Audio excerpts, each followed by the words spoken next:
আসসালামু আলাইকুম ফ্রেন্ডস, আজ আমি আপনাদের সঙ্গে একটা পনির পরোটা রেসিপি শেয়ার করব, চিজি পনির পরোটা। তার জন্য প্রথমেই ময়দাটাকে মাখিয়ে নেব। এখানে আমি 1 কাপ ময়দা নিয়েছি। দিয়ে দিচ্ছি নুন, সামান্য একটু চিনি। এখানে অ্যাড করে দিচ্ছি 1 চামচ রিফাইন্ড তেল।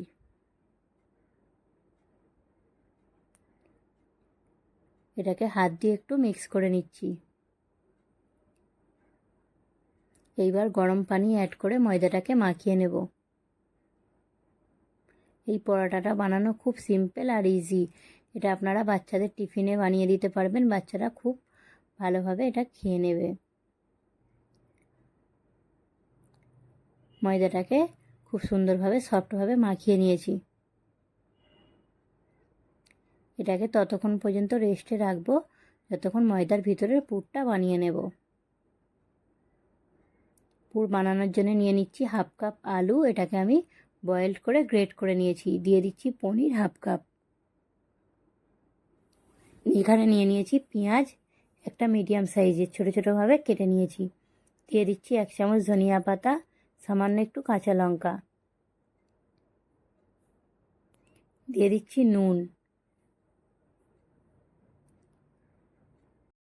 1/2 চামচ দিয়ে দিচ্ছি জিরের গুঁড়ো,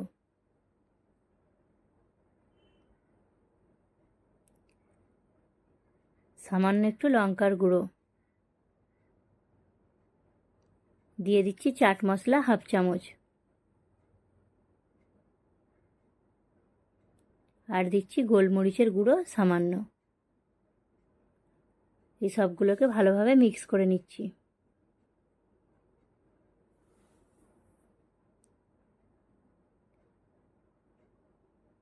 মিক্স করা হয়ে গিয়েছে। এইবারে ময়দা থেকে 3টে এখানে পরোটা সাইজের আমি লেচি কেটে নেব।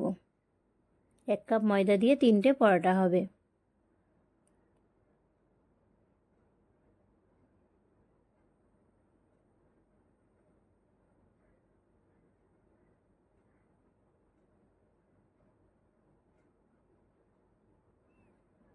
এইবার পরোটাটা বেলে নিচ্ছি। পরোটাটা আমার বেলা হয়ে গিয়েছে। এর মধ্যে অ্যাড করে দিচ্ছি পনিরের মিক্সারটা। এটাকে এইভাবে পরোটার সঙ্গে পুরো চারিদিকে ছড়িয়ে দিচ্ছি।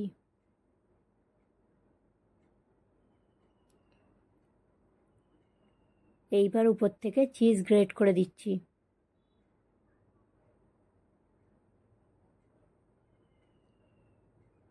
বাড়িতে একবার এইভাবে পরোটাটা ট্রাই করে দেখবেন, খুবই ভালো লাগবে। এটা বানানোও খুব সহজ আর সিম্পল। এইভাবে পরোটাটাকে রোল বানিয়ে নিচ্ছি।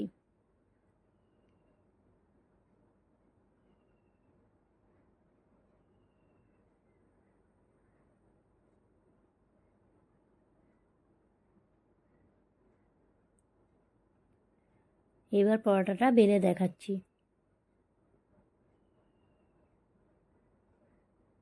কোনো জায়গা থেকে পরোটাটা ফেটেও যায়নি।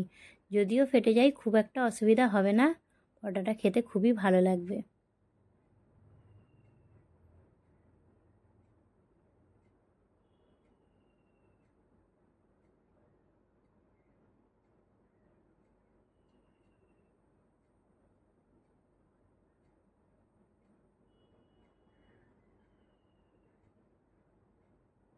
এইবার একটা ফ্রাই প্যান বসিয়ে গ্যাসের ফ্লেমটা আমি অন করে দিয়েছি। এবার পরোটাটা ভেজে নিচ্ছি।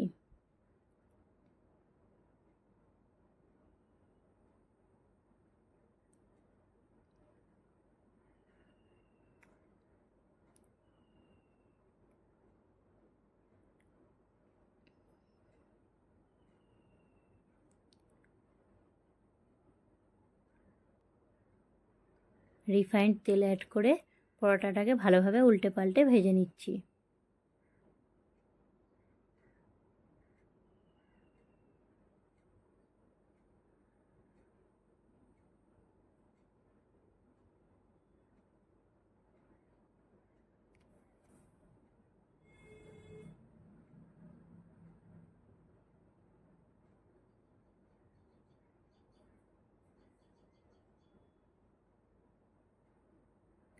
পরোটাটা ভাজা হয়ে গিয়েছে, একটা প্লেটের মধ্যে তুলে নিচ্ছি। এইভাবে সবগুলো পরোটা বানিয়ে নিয়েছি। পরোটাটা বানাতে বেশি টাইমও লাগে না, উপর থেকে একটু অ্যাড করে দিচ্ছি বাটার। এই পরোটা এমনি এমনিই খেতে ভালো লাগবে, এর সঙ্গে কিছুই লাগবে না। তাও বা আমি বানিয়েছিলাম ছোলার তরকারি, এটা ছোলার তরকারির সঙ্গে খাচ্ছি। খুবই ভালো লেগেছে পরোটাটা। আপনারা একবার আমার কথা বিশ্বাস করে এইভাবে বানিয়ে দেখবেন, খুবই ভালো লাগবে। খুব সহজ আর সিম্পল রেসিপি। যদি এই ভিডিওটা ভালো লেগে থাকে তাহলে ভিডিওটাকে দেখে প্লিজ লাইক, শেয়ার, সাবস্ক্রাইব করবেন।